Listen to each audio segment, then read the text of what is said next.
لیکن جو چیز چھپی ہوئی ہوتی ہے اس کے بارے میں وہی بتا سکتا ہے جس نے وہ بنیاد رکھوائی ہو، یا رکھنے والا یا دیکھنے والا، یہ تین لوگ ہی بتا سکتے ہیں۔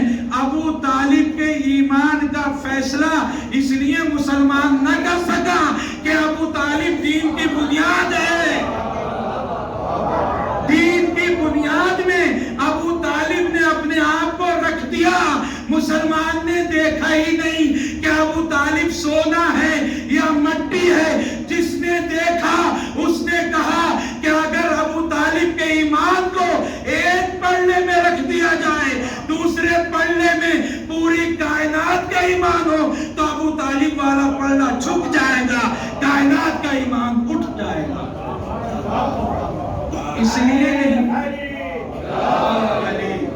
اس لیے نہیں سمجھ پاتا، بنیاد پتہ نہیں، دیکھا نہیں مسلمان نے، جس طرح بنیاد نہیں سمجھ پاتے کیا بھرا ہوا ہے، کیسے ہے۔ یہی وجہ ہے کہ آج تک کوئی بھی ابو طالب کی نسل کے بارے میں شک نہ کر سکا کہ یہ کافر ہے یا نہیں۔ ایک فرد مجھے بتا دو جس نے کہا ہو کہ ابو طالب کی اولاد میں کوئی کافر ہو گیا۔ کیوں؟ اس لیے کہ اولاد دکھ رہی ہے، جڑ دکھ نہیں رہی ہے۔ صلوات پڑھنے پر محمد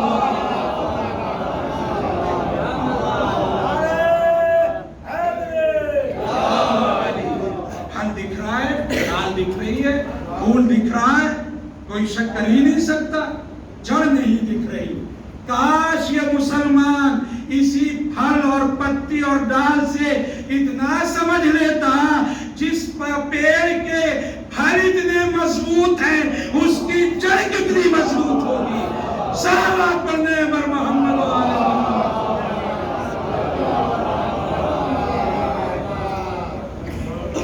مسئلہ یہاں پر یہ ہے، چونکہ ابو طالب نے کام دکھانے کے لیے کیا ہی نہیں کام دکھانے کے لیے کہ مجھے دیکھ لو، اور جو دکھانے کے لیے نہیں کرتا اللہ اسے ہمیشہ کے لیے پھر زندہ کر دیتا ہے،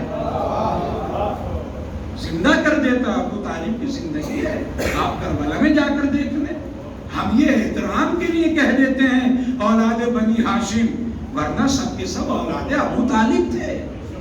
یہ احترام کے لیے، دادا کے احترام کی خاطر، تو یہ ابو طالب کے ایمان اور ان کے کیے ہوئے کاموں کی چھپا کر رکھا اپنے آپ کو، بس مقصد یہ تھا کہ دین آگے بڑھ جائے۔ اب میں ان آیتوں پر آیا تھا، کہیں ادھر سے ادھر نہ چلا جاؤں۔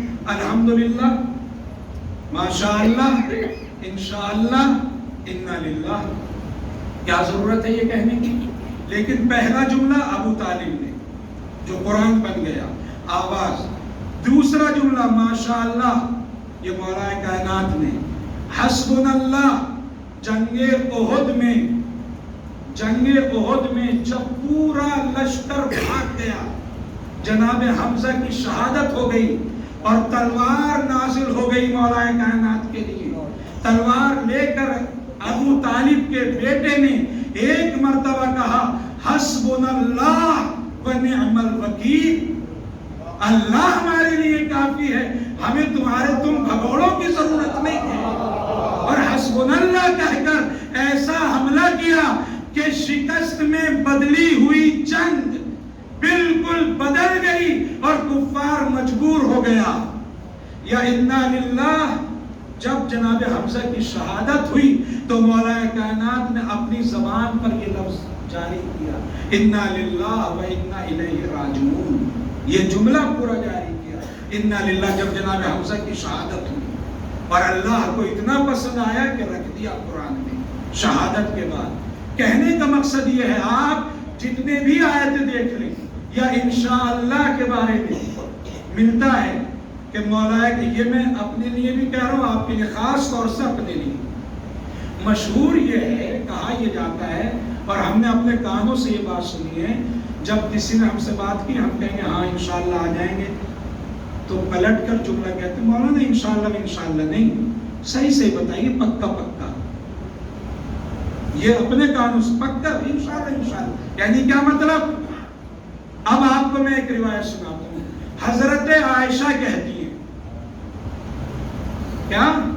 حضرت عائشہ جیسے ہی زبان علی ابن ابی طالب پر لفظ انشاءاللہ آ جاتا تھا تو میں بڑے احترام سے ایک لفظ کہنا چاہتا ہوں، حضرت عائشہ بھن جاتی تھی۔ بھن کا لفظ سمجھ گئے نا، جیسے بھنٹا بھنتا ہے، ہاں ایسے ہی بھن جاتی تھی وہ۔ اور پھر آگے کہتی ہے خود کہ علی جب تک انشاءاللہ نہیں کہتے تب تک تو یہ ہاں کریں گے یا نہیں کریں گے، کچھ نہیں، ان کی مرضی، لیکن اگر علی نے انشاءاللہ کہہ دیا تو پھر یہ کام ہو کے ہی رہے گا۔ اگر علی نے انشاءاللہ، اور آپ اس آیت کو دیکھ لیجئے گا، اس آیت میں اللہ نے کہا بھی کیا ہے، میں اس کی تفصیل میں نہیں جاؤں گا۔ انشاءاللہ جب علی کہہ دیں، اگر زبان پر انشاءاللہ آ گیا تو اب علی چاہے ہو یا نہ ہو، ہونے والا ہو یا نہ ہونے والا ہو، یہ کام اب ہو کے رہے گا۔ اب میں اپنی اور اپنے سب ہم لوگ اپنی سیرت کو ملائیں، ہم کب کہتے ہیں، ہمارا مولا کب کہتا ہے، ہماری زبان پر کب انشاءاللہ آتا ہے، ہمارے مولا کی زبان پر کب انشاءاللہ آ رہا ہے۔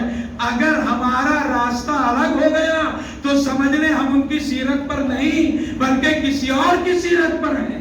اگر انشاءاللہ کے بعد کام مکمل کیا جائے تو ہم علی کی سیرت پر ہیں۔ ایک صلوات سے سہارا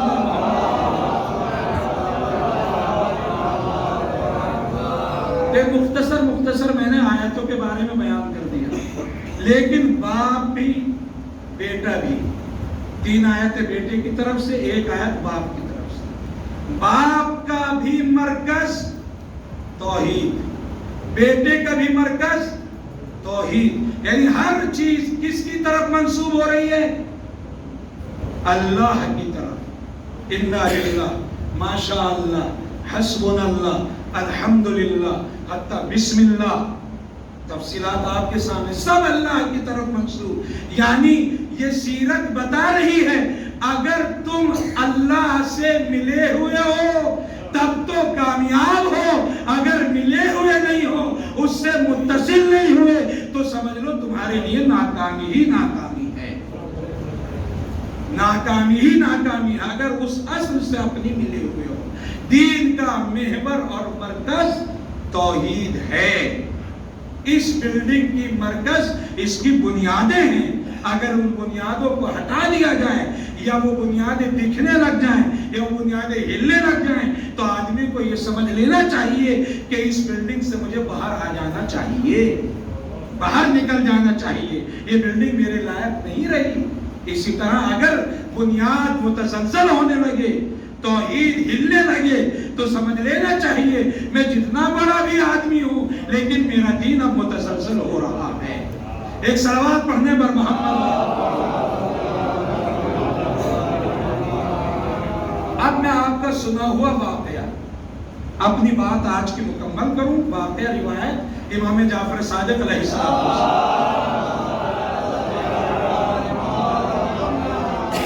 کہ مولا کی خدمت میں ایک شخص آتا ہے اور کہتا مولا میں اللہ کو نہیں مانتا، مولا کے لفظ میں استعمال کر رہا ہوں، وہ مولا کا نام لیتا ہے چھٹی امام کا، کہ میں خدا کو نہیں مانتا، دہریہ ہوں۔ آپ مجھے سمجھائیے، مولا نے ایک جملہ کہا نہیں تم خدا کو مانتے ہو، کیا خود اپنی زبان سے اقرار کر رہا ہے، کہہ رہا ہے کہ میں خدا کو نہیں مانتا، مجھے سمجھائیے۔ مولا پلٹ کر یہ جملہ کہتے نہیں تو خدا کو مانتا ہے۔ اب ہم دیکھیں، ہم فوراً ہی سامنے والے کو متہم کرتے ہیں نہیں آپ ایسے، مولا اچھائی کی اس کی طرف نسبت دے رہے ہیں، برائی کی نہیں، وہ خود اپنی برائی کا اقرار کر رہا ہے۔ ہم تو یہ وہ کہتے نہیں تم پکے کافر ہو بھائی، لیکن مولا کیا کہتے نہیں تم مومن ہو، تم اللہ کو مانتے ہو؟ کہا نہیں میں اللہ کو نہیں مانتا، میرے لیے اللہ ثابت کریں۔ آپ کہا اچھا ثابت کرتے۔ کہا تم سفر پر تھے، توجہ چاہ رہا ہوں اس واقعے پر، تم سفر پر تھے، تم کشتی کا سفر کر رہے تھے، سمندر تھا، طوفان آیا، اس میں طوفان آنے کے بعد کشتی ہلی ڈھلی یہاں تک کہ ٹوٹ گئی. تم نے کشتی کے تختے کا سہارا لیا، کنارے پر پہنچنے والے تھے، لیکن پھر طوفان کی شدت نے تمہارے ہاتھوں سے اس تختے کو چھڑوا دیا، تختہ چھوٹ گیا، تم ڈوبنے لگے. پھر بھی تمہارے ذہن میں کیا یہ بات نہیں تھی کہ کوئی طاقت ہے جو مجھے بچا لے گی؟ کیا تمہارے ذہن میں یہ بات نہیں تھی کوئی طاقت ہے جو مجھے بچا لے گی؟ ہاتھوں کو جوڑ دیا. ہاں یہی تھا. کہا وہی تصور جو تم سوچ رہے تھے کہ وہ مجھے بچا لے گی، اسی کا نام ہے اللہ. چاہے کچھ طاقت کا ہو، وہ حقیقت میں اللہ تھا اور اسی نے تم کو بچا لیا. جیسے ہی مولا نے اس کے دل میں سوئے ہوئے یا غفلت کا کور چڑھا ہوا ہٹایا، ایمان کی روشنی جاگی. ایمان موجود تھا لیکن ایمان کی روشنی جاگی. فوراً ایک جملہ کہتا ہے، اشہد ان لا الہ الا اللہ واشہد ان محمد رسول اللہ واشہد انک ولی اللہ. سوال یہ ہے، یہ ابھی آیا تھا اللہ کا انکار کرتے ہوئے، لیکن اب اقرار صرف اللہ کا نہیں کیا بلکہ اللہ کے بعد رسول کا اقرار، رسول کے بعد امام کے ولی ہونے کا اقرار. میں کہوں گا کیوں اقرار کر رہا ہے؟ آواز دے گا. اس نے کہا، یہ بات روایتوں میں آئی کہ میں یہ سوچ رہا ہوں کہ جو بات میرے رشتہ داروں گھر والوں کو نہیں پتا وہ یہ جانتے ہیں، اس کا مطلب ان کا رابطہ اس سے ہے، ان کا رابطہ اس سے ہے. انہیں اسی نے ان کو بتایا کہ میرے ساتھ یہ واقعہ ہو گیا. اب میں دوسرا رزلٹ لینا چاہتا ہوں. عزیزان گرامی، اگر توحید کی صحیح معرفت ہو جائے تو انسان ایک مینار کی مسجد پہ نہیں رکتا بلکہ اللہ کے بعد رسول پر آتا ہے، رسول کے بعد امام تک پہنچتا ہے. صحابہ پڑھنے پر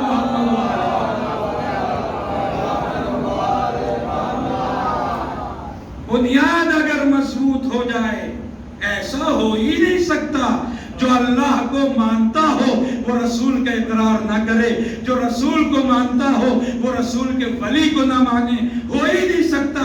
اگر ہوا ہے تو یا تو بنیاد میں خطا ہے یا اس نے سمجھا نہیں ہے. اس واقعے نے ہم کو بتایا اگر توحید کا اقرار ہے تو رسالت بھی ہوگی، رسالت ہے تو امامت بھی ہوگی، اور امامت ہے تو ادھر سے ادھر بھی چلے گا.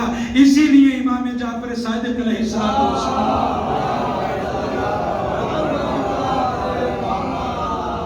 نے دعا تعلیم دی غیبت کے زمانے میں پڑھنے کے لیے. مولا نے ارشاد فرمایا جب وہ زمانہ آئے اپنے صحابی سے تو اس دعا کو اپنی زبان پر ورد کرتے رہنا. کون سی دعا؟ اللہم عرفنی نفسک فإنک ان لم تعرفنی نفسک لم اعرف رسولک. اللہم عرفنی رسولک فإنک ان لم تعرفنی رسولک لم اعرف حجتک. اللہم عرفنی حجتک فإنک ان لم تعرفنی حجتک ضللت عن دینی. کیا مطلب ہے؟ وہی مطلب. مولا فرماتے ہیں اے پروردگار مجھے اپنی معرفت عطا فرما. اگر تو نے اپنی معرفت عطا نہیں فرمائی تو میں تیرے رسول کو نہیں پہچان سکوں گا.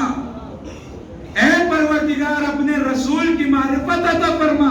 اگر تو نے اپنے رسول کی معرفت عطا نہیں کی تو تیری حجت کو نہیں پہچان سکوں گا. اے پروردگار اپنی حجت کی معرفت عطا فرما.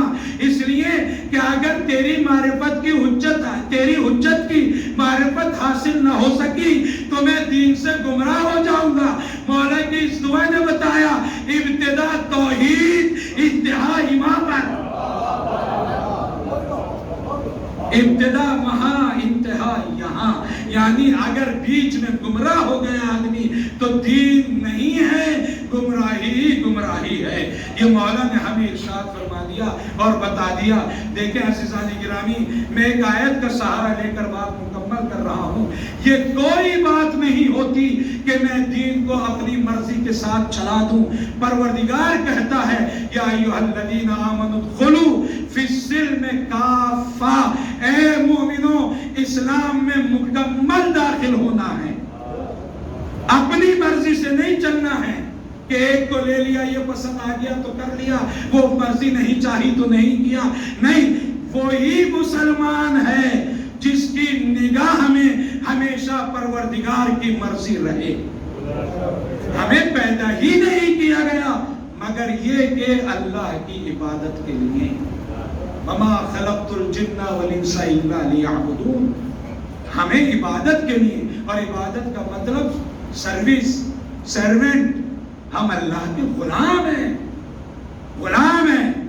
رسول ہو کر جب درجہ رسالت پر آتے ہیں تو کیا پڑھتے ہیں تشہد میں؟ وَأَشْهَدُ أَنَّ مُحَمَّدًا عَبْدُهُ، محمد پہلے اللہ کے غلام ہیں، بعد میں رسول ہیں۔ یعنی اگر ترقی چاہیے تو پہلے اللہ کے غلام بنو، ترقی خود بخود مل جائے گی۔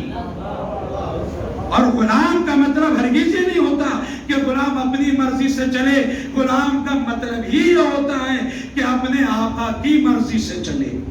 تو اگر اللہ کی مرضی سے چلا گیا تب تو ہم کامیاب ہیں، تب تو ہماری کامیابی ہے، اور اللہ کی مرضی سے نہیں چلا گیا تو ہم اپنے حساب سے فرعون ہیں۔ ہمارے استاد نے بہترین جملہ کہا تھا، ہر آدمی اپنی طاقت بھر فرعون ہے۔ ہر آدمی جس کو جتنی طاقت ملی، فرعون کو مصر کی ملی تھی، مجھے اپنے گھر کی مل جاتی ہے، یا مجھے اپنے بھائی پر مل جاتی ہے، یا مجھے اپنے بہن پر مل جاتی ہے۔ وہ وہاں ظلم کرتا تھا، میں یہاں ظلم کرتا ہوں۔ ہے دونوں ظلمی، ہے دونوں ظلمی۔ ظلم سے اسی وقت بچا جا سکتا ہے جب میں اپنے کو آقا نہیں بلکہ غلام سمجھوں۔ اور بہت وقت ہو گیا، میں معذرت چاہتا ہوں، انشاءاللہ بات مکمل اگر کل کی مجلس میں کروں گا۔ اور عزیزان گرامی، مظلوم کربلا نے یہی ہمیں کربلا میں سکھایا، ہمیں یہی سکھایا۔ جناب زینب کیا کہتی ہیں جب ابن زیاد نے کہا کہ دیکھو میں نے تمہارے جوانوں کو قتل کر دیا، میں نے تمہارے علی اکبر کو چھین لیا، میں نے تمہارے عباس کو شہید کر دیا، تو کیا جملہ کہا؟ ما رأیت الا جمیلا، میں نے اچھائی کے علاوہ اللہ سے کچھ دیکھا ہی نہیں۔ اچھائی صرف یہی تھوڑی ہے کہ ہمیں صرف فضائل ملتے چلے جائیں۔ ائمہ بتانا چاہتے ہیں کہ اچھائی یہ ہے کہ زندگی اللہ کی راستے میں اللہ کی مرضی کے مطابق گزر جائے، یہ اچھائی ہے۔ اب جانا تو دنیا سے ہر کسی کو ہے، یہ الگ بات ہے، کوئی شہادت کا درجہ پا لیتا ہے، کوئی یزید کی موت مر جاتا ہے، یہ اپنے اپنے عمل اور ظرف کی بات ہے، یہ اپنے اپنے کریکٹر اور اپنے اپنے فکر کی بات ہے کہ میں اللہ کے لیے سب کچھ قربان کر کے شہادت کے منزلوں کو طے کر لوں، یا اپنی اوپر دنیا کا غبار چڑھا کر دنیا کو اپنے اندر بسا کر دوسروں کی موت مر جاؤں۔ تو بہرحال یہ اپنا اپنا ہے۔ جناب زینب نے فرمایا کہ فضائل کا مل جانا صرف کمال نہیں ہے، اللہ کے راستے میں شہادت پا جانا، اس سے بڑی منزل کیا ہو سکتی ہے۔ اور یہ قافلہ لے کر جناب زینب اتنے اہمیت کے ساتھ چلی، کوئی نہیں بتا سکتا کہ جناب زینب نے کہیں پر بھی کوئی خطا کی ہو۔ اس طرح سے کاروان کو آگے بڑھایا، کوئی تصور نہیں کر سکتا تھا۔ جب جناب زینب عاشور کے دن کوئی بھی لاش آتی تھی تو کبھی بے ہوش ہو رہی تھی، کبھی اپنا سر قناتوں سے ٹکرا رہی تھی، کبھی خیمے کے ستون سے ٹکراتی تھی۔ یعنی راویت دیکھنے والوں کا کہنا یہ تھا کہ جناب زینب زندہ نہیں رہ پائیں گی، لیکن بھائی کے ہاتھ دست کرامت نے وہ کام کر دیا کہ زینب جو کوئی غم برداشت نہیں کر رہی تھی، وہ اتنی شجاع بن گئی کہ یزید جیسے ظالم و جابر کے سامنے سر نہ جھکایا، بلکہ آواز دیا، بھائی اگر تو نے کربلا میں دین کو زندہ کیا تو میں کوفہ و شام میں دین کو زندہ کر دوں۔ اور ایسی زندگی دی کہ آج دین ہم تک کی جناب زینب کی وجہ سے پہنچا، ایسی زندگی دے کر چلی گئی۔ عزیزو، یہ ایام جو گزر رہے ہیں، یہ اہل بیت پر مصیبت کا ایام ہے، عجیب و غریب ایام ہے اہل بیت کے لیے۔ ایسے مصائب اہل بیت پر پڑھ رہے ہیں کہ جانور ان مصائب کو برداشت نہیں کر پا رہے۔ انسانوں کے دلوں میں، کلیجوں میں تو دل ہوتا ہے، وہ کیسے برداشت کرتے ہیں؟